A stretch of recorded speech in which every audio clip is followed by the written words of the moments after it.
Avec l'aide d'Hachem, donc nous sommes dans la suite de notre cours de Gemara sur le traité de Betsa. Nous sommes à la page 7a, donc Zayn Amud Aleph. Et nous avons bien avancé puisque nous avons parlé des heures d'accouplement, etc. Donc nous avions dit, on peut revoir ça assez rapidement. Hein. La Gemara, elle avait dit Amar Mar. Donc vous voyez, on est à la ligne qui commence par le mot Atalef. Nous avions cité 3 catégories, 2 lignes plus haut. Allez, on peut même reprendre cette ligne-là, puisque pour vous c'est de la révision, vous êtes très bon. Tanour Abanan. Chachamim nous a enseigné. Vous l'avez, c'est là où il y a la ligne qui commence par les Hashmeinan. Tanour Abanan, Chachamim m'ont enseigné. Tavrej, c'est une abréviation qui veut dire Tanour Abanan. Tanour Abanan, comme je l'avais déjà dit plusieurs fois, l'hébreu avec le tav donne beaucoup de fois le shin en araméen, et c'est comme s'il y avait marqué Shanu Raboteinu. Nos maîtres ont enseigné. Tanour Abanan, Koshitash Misho Bayom, Nolad Bayom. Toute espèce qui s'accouple le jour a un enfantement le jour. Et Kol Shetash Misho Balayla, Nolad Balayla. Celui qui s'accouple la nuit a une naissance la nuit. Kol Shetash Misho Balayla.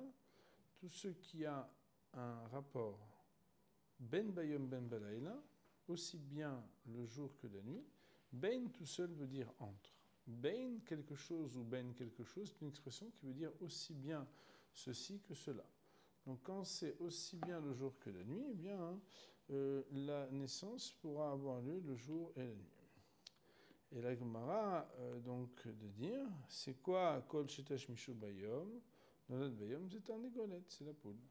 Kol Shetash Mishu Balayla Ne Balayla, c'est la télève, c'est la chauve-souris. Kol Shetash Mishu Ben Bayom Ben Balayla, Adam. Mechol Dedamele. C'est l'homme et tout ce qui pourrait aussi lui ressembler. Amar Mar.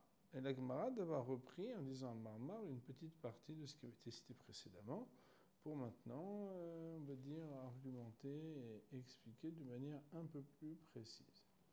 Et la Gemara de nous dire la chose suivante. Elle nous dit Amar Mar, Kol Shetash Mishu Bayom Nolad Bayom, c'était en égolette. Le Maïnaf Kumine, c'est quoi l'incidence? De Rav Mari Bere de Rav Kana. L'incidence, c'est par rapport à la loi qui a été citée par Rav Mari, fils de Rav Kana. Dama Rav Mari Bere de Rav Kana, car il a dit Badak Bekina Shel Tarnegolim. Rashi avait dit mais Erev Yom Tov, on parle de Ben Hashmashot, s'il avait vérifié qu'il n'y avait pas d'œuf. Velo matza babeitza, ou le machar ishkim, le lendemain matin il s'est levé tôt, ou matza babeitza, et il a trouvé là-bas beitza, le lendemain matin, mouteret, ça sera un permis. Pourquoi? Parce qu'étant donné qu'elle ne veut pas pondre la nuit et qu'il était revenu le lendemain matin et qu'on est sûr que la veille au soir, c'était pas encore pondu, alors on dit allô Badak. Pourtant il l'a vérifié. S'il l'a vérifié au début de la nuit, il l'a vérifié avant le jour qui suit, c'est forcément qu'elle a pondu la nuit. On dit non. Eima lo Badak fait. Nous supposerons qu'il n'a pas vérifié vraiment bien. Yafé, ça veut dire très very well. Et combien même si nous disions que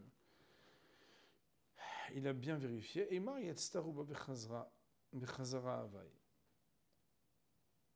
on supposera que l'œuf était sorti en majorité et qu'il est retourné, et que alors, que de Rabbi Yochanan, comme Rabbi Yochanan l'avait dit préalablement, que dans ce cas-là, l'œuf qui était né majoritairement avant Yom Tov et qui était rentré à nouveau, lorsqu'il ressort, alors il est permis.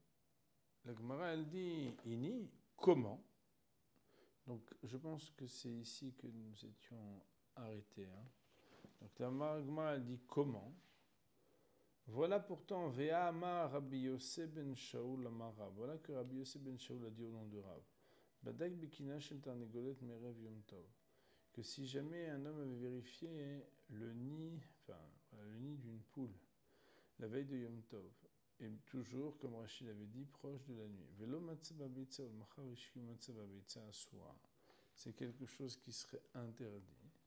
La Gemara elle dit Atam bede safna mer.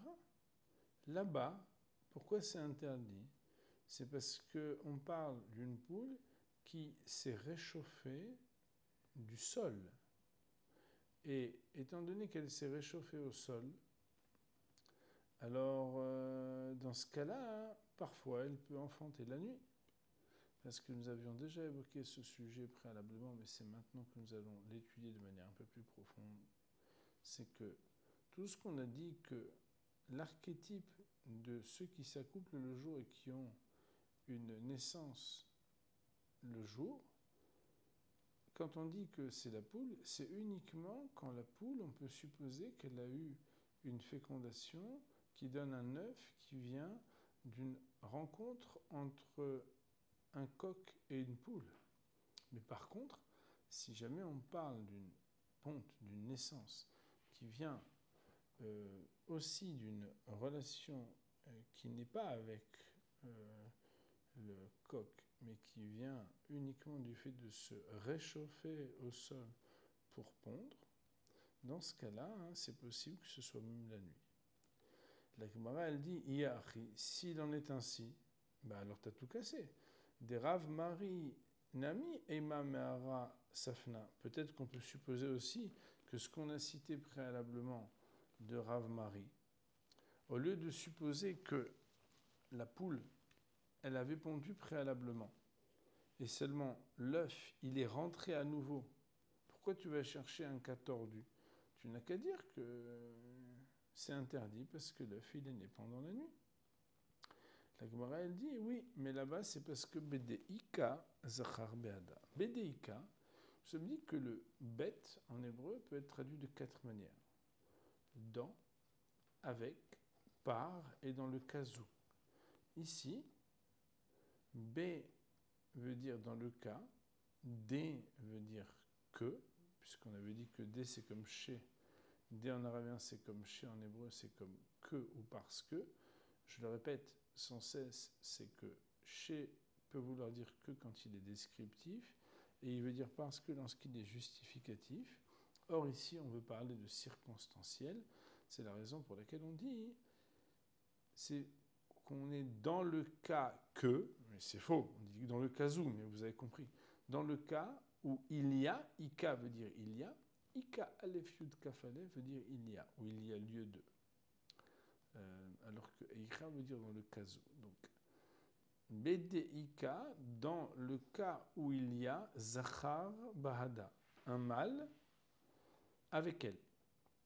Autrement dit, Rav Mari, fils de Rav Kahana, qui avait dit que on peut être sûr que l'œuf n'a pas été pondu la nuit, quitte à supposer des événements un peu rocambolesques, comme le fait que la poule ait pu pondre majoritairement avant Yom Tov et que l'œuf soit retourné à l'intérieur puis a été pondu, chose que Rashi Kadosh lui-même, dans le cours précédent, nous l'avions cité, nous dit que c'est quand même tiré par les cheveux.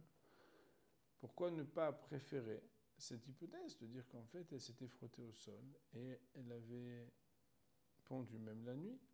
On dit non, c'est parce qu'il y avait un mâle, un coq, qui était avec elle. Bahada veut dire avec elle, ça veut dire pas loin. La Gemara, elle dit Bedeika Zachar Nami Eima Me'ar Asafna. Dans le cas où il y a un coq, un mâle aussi, on n'aurait qu'à dire que c'est de la terre qu'elle s'est chauffée et qu'elle a pu malgré tout enfanter la nuit, même si elle a aussi des possibilités de s'accoupler avec le coq. La Gemara de dire Amar Ravina, Ravina de dire Gmire, Gmire ça veut dire nous savons, c'est-à-dire il est établi pour nous, c'est-à-dire c'est quelque chose qui n'est pas discutable. Dans tous les cas où il y a un mâle, elle ne va pas laisser la possibilité de s'approcher ou de laisser approcher le mâle en se frottant au sol plutôt que de féconder d'un rapport avec le mâle. Le mâle M-A, accent circonflexe, L-E, bien évidemment. Et là, on comprend donc qu'on vient fonder que quand on dit que Kol Shetash Misho Bayom Enomoli de la Bayom, et qu'on dit que c'est Arnégolet, que tout ce qui a un rapport uniquement le jour n'enfante que le jour en disant que c'est la poule, c'est à la condition que ce soit une poule qui, dans le périmètre, n'ait pas de coq aux alentours. Et la Gemara, justement, de poser la question. Ve'ad kama, et jusqu'à combien? Autrement dit, ça veut dire quoi avec elle? Il doit être juste à côté d'elle, un peu plus loin. Amar Rav Gamda Mishme de Rav. Rav Gamda de dire au nom de Rav. Nous tournons la page et nous allons voir qu'il est dit Kol Eicha, tout cas de figure de Sham'a Kale Bimama, qu'elle entend sa voix à lui, donc au coq, pendant la journée. Autrement dit, la présence de la voix du coq pendant la journée va faire qu'elle ne va pas s'approcher du sol, mais attendre un lien avec ce coq. Alors, il y a marqué dans Rashi Kadosh que, a priori, pourquoi on parle de la voix du coq le jour par rapport à la voix du coq la nuit?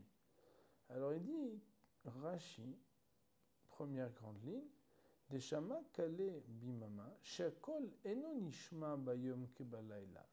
Car la voix du coq ne se fait pas entendre de la même manière le jour et la nuit.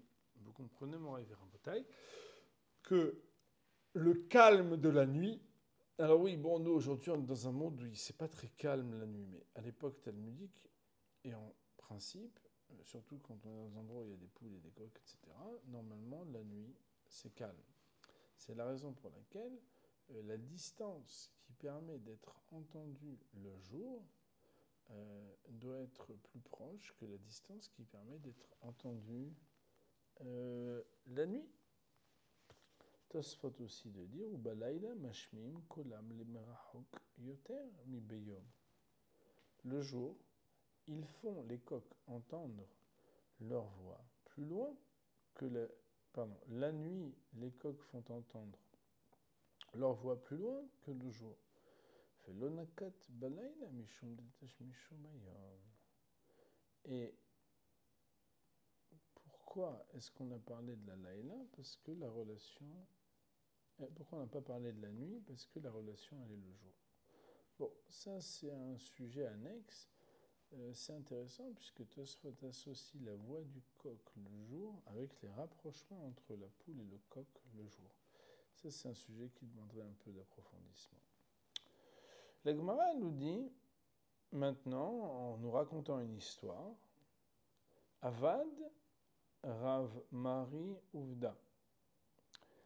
Il a réalisé, Rav Mari, une action. C'est-à-dire, en fait, quand la Gemara nous dit ça, c'est qu'il y a la théorie, il y a la pratique. Et on va dire un peu la jurisprudence.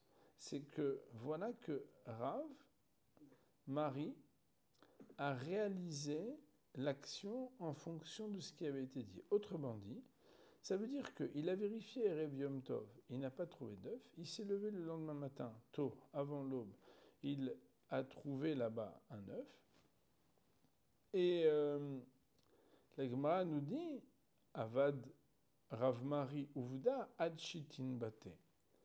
Il a permis l'œuf qu'il a trouvé, mais jusqu'à shitin bate. Shitin, comme je l'ai dit tout à l'heure, et nous pouvons le répéter régulièrement, le tav en araméen, souvent, équivaut à un shin en hébreu. Shitin veut dire shishim. Ça veut dire shishim batim. Jusqu'à un éloignement de 60 maisons. Vei kanahara lo avra. Et par contre, s'il y avait un fleuve entre le coq et la poule, alors dans ce cas-là, hein, l'eau avra. Il ne pourra pas traverser. Et donc, quand bien même la voie s'entend le jour, quand bien même il n'y a pas 60 maisons, mais il y a un fleuve qui sépare les deux endroits, alors l'œuf deviendra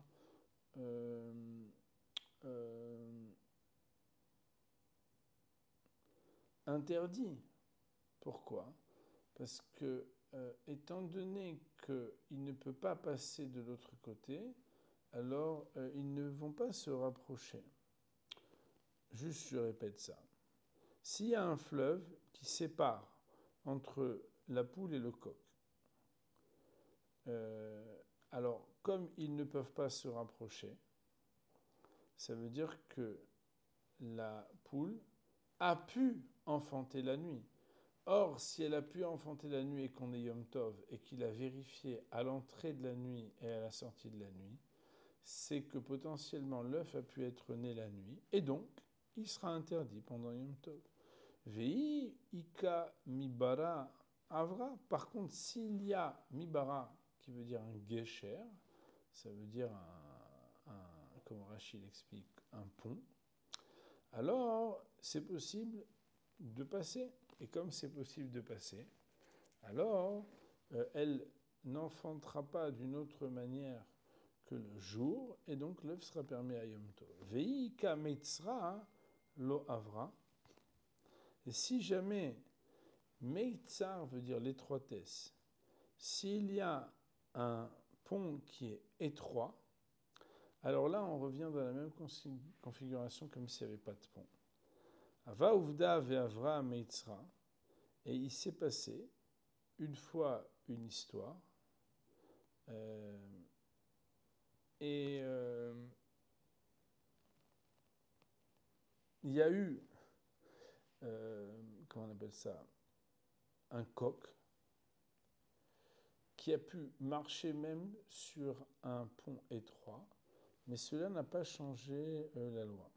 Alors, si vous voulez, on peut regarder Rashi. Rashi, il dit Meitzra, Chevel Kashur Bechashe Shte Yetedot. Achad Kua Besfat Anar Mize, Achad Kua Besfat Per Mize, Ve'etz Katsar. מותר לרוחב הנהר, ועוברים בה בדוחה כעדי שאוחזים בחבל ועוברים. Ah, vous vous rappelez, bah oui, on a quand même une culture des images, que ce soit dans les dessins animés ou dans autre chose. C'est que quand il y a une corde de part et d'autre de là où on peut marcher, et même un morceau de bois qui est assez étroit, sur lequel on met les pieds. Mais à partir du moment où on a une planche, si on n'avait pas de quoi s'accrocher sur le côté, jamais on serait passé, parce qu'on n'aurait pas eu d'équilibre. Mais à partir du moment où on peut se tenir comme ça, sur les deux côtés, alors on se permettrait de passer. Nous dit Rashi Akadosh qu'il y a eu une fois un cas de figure où il y a eu un coq qui a pu passer sur